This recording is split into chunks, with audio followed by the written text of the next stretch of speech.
श्रीगुरुभ्यो नमः। हरिः ओम्। हिरण्यवर्णां हरिणीं सुवर्णरजतस्रजां चन्द्रां हिरण्मयीं लक्ष्मीं जातवेदो मआवह। तां मआवह जातवेदो लक्ष्मीमनपगामिनीं यस्यां हिरण्यं विन्देयं गामश्वं पुरुषानहम्। अश्वपूर्वां रथमध्यां हस्तिनादप्रबोधिनीं श्रियं देवेमुपह्वये श्रीर्मा देवेजुषतां। कांसोऽस्मितां हिरण्यप्राकारामार्द्रां ज्वलन्तीं तृप्तां तर्पयन्तीं पद्मे स्थितां पद्मवर्णां तामिहोपह्वये श्रियम्।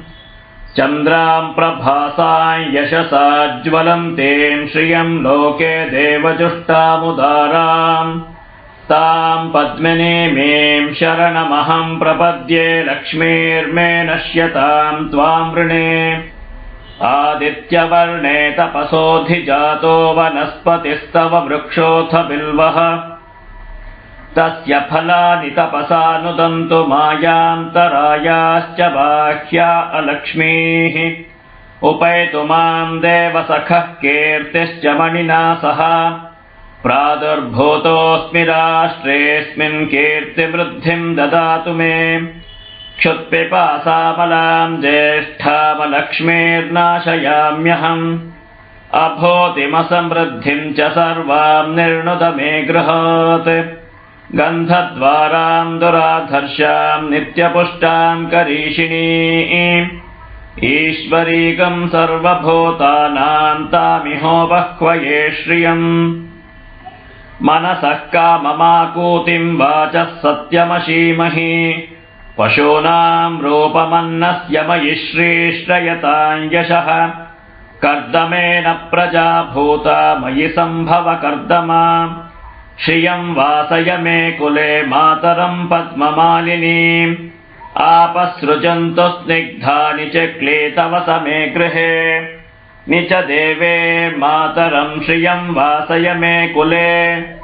आर्द्रां पुष्करणीं पुष्टिं पिङ्गळां पद्ममालिनीं चन्द्रां हिरण्मयीं लक्ष्मीं जातवेदो मआवह।